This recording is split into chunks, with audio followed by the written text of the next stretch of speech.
Ah, Cubo.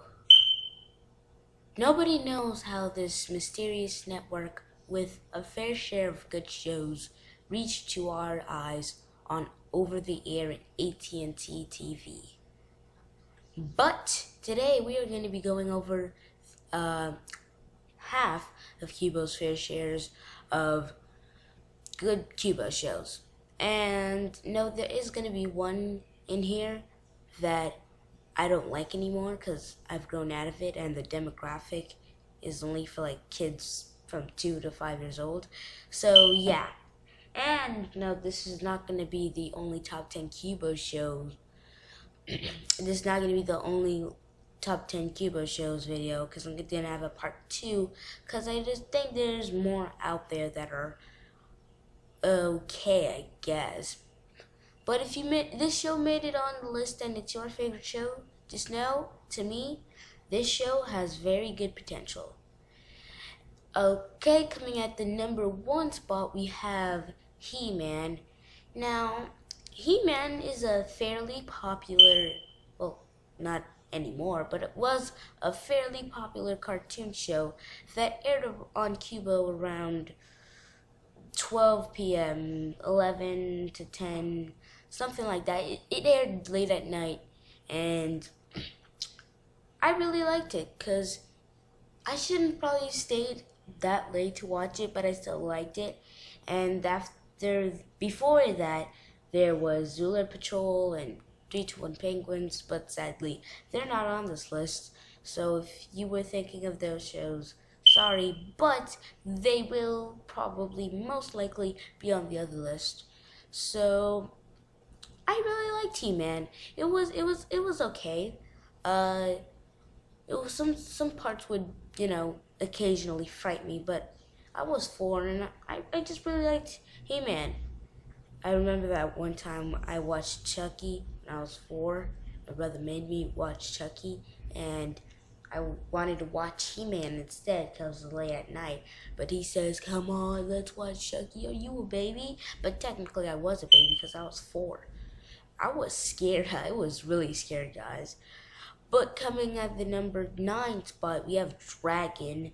Now, if you press it in to see what this show was about on your Google search bar, you won't get it directly. You'll find a bunch of other cartoons. And if you press in Dragon Animated Series, you'll still won't get it because there's like a bunch of animated series with Dragon in the name.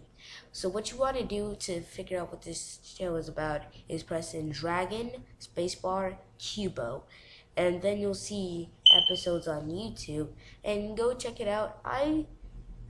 You might think this show's boring, but I really like it. I mean, it doesn't talk much, but it just gives me a lot of pleasure and enjoyment just seeing him go through his day-to-day life with imagination and just living by himself.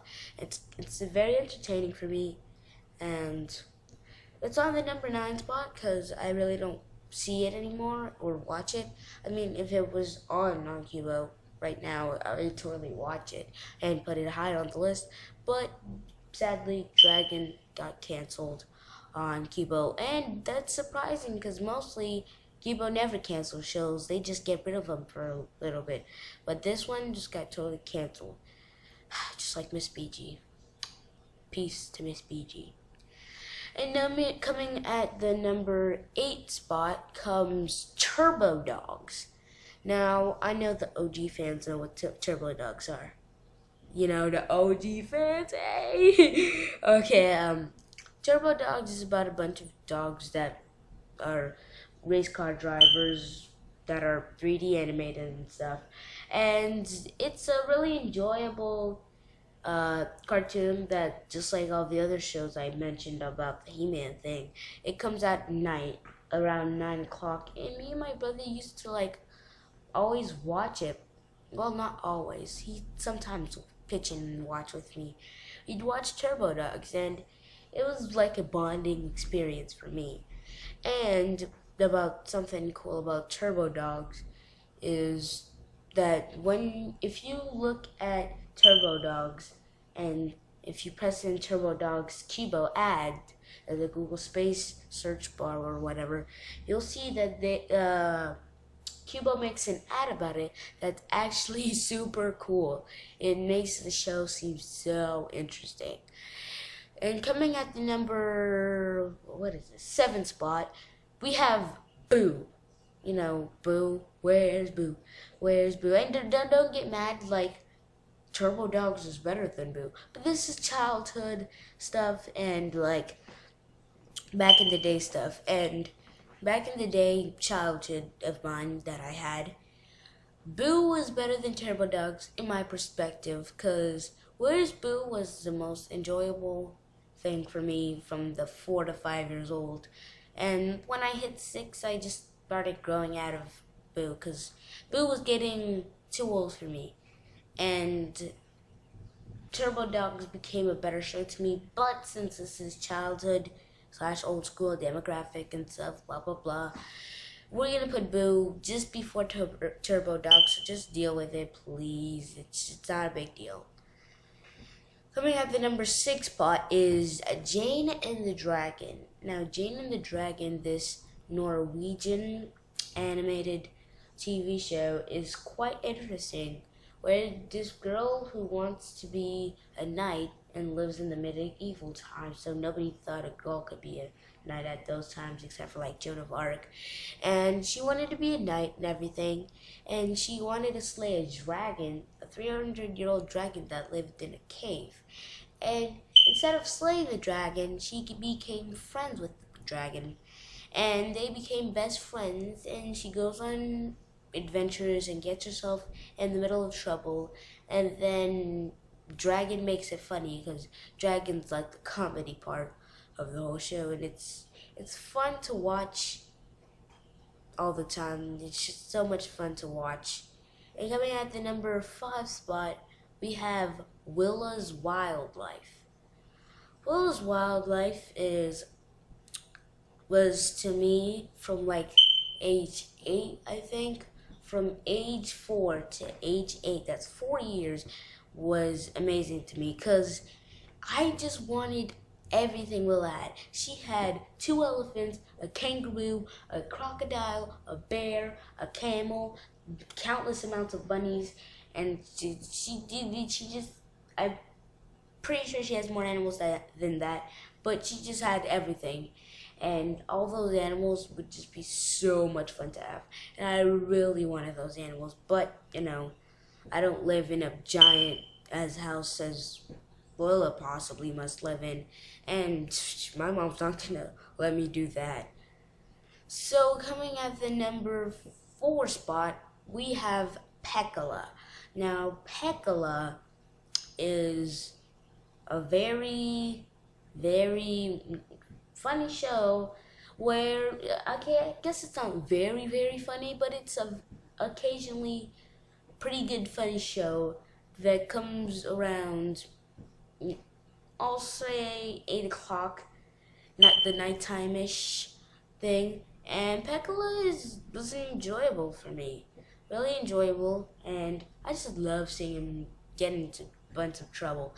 And I actually searched up Pekala, and Pekala actually used to be on Cartoon Network for 5 months. From June to November, it was aired on Cartoon Network. Probably shorted that, because like nobody even knows that Pekala was on Cartoon Network. But if you search it up in the search bar, you'll see that it was on Cartoon Network.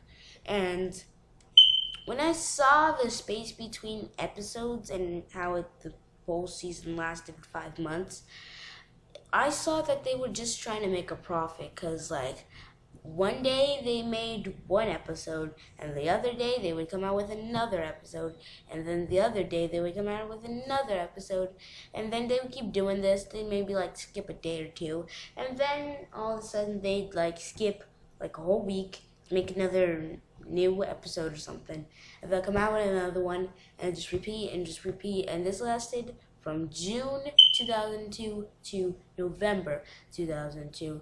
I think that's just amazing. And coming at the number, 3 spot, we have Go Fret, bro. I love Go Fret. I have so many fond memories. I'm just, what is that word? rejuvenated? No, no, no. I'm just having so much nostalgia right now. Nostalgia right now. Like, Girlfriend was so enjoyable to watch. It was really fun. It's really fun to watch. I just really liked Girlfriend. And even though the animation in the books isn't the best and the drawings aren't the best, the plot lines are very, very unique, very good. And you never see Girlfriend mad, and you always see Girlfriend cool and calm, or just maybe even sad. But you never see Girlfriend mad. And that's what I really like about that character. And coming at the number 2 spot, we have Jacob 22, and it's it's TWO, and then like a space thing with a line between, and then another TWO. Jacob 22. I really didn't like this show when I was younger. It's more like when I got older, I understood the plot of the show and the understanding and the meaning of the show. But I still like it now. I like it now that I'm older and I understand it. I like Jacob Tutu. Jacob Tutu is legitly cool. And coming at the number 1 spot, and this one came on Qubo on the 13th, and was originally on PBS and YTV, which was in Canada and the United States, is Being Ian. And Being Ian, if you search it up in Spacebar, is really enjoyable to watch. I mean, I binge watched the whole season in like a month. I binge watched every single episode of Being Ian in like 1 month. And honestly, I think Being Ian should have stayed on Qubo longer, because Being Ian is very funny and enjoyable to watch, and goes at a preteen and teen demographic. And he has his friend's personality, Sally, or is it Sandy? Sandy, not Sally. Sandy is a tall girl with opinions that are democratic and womanly. Like, I don't know. I'm not trying to sound racist, or I don't want to offend any feminist.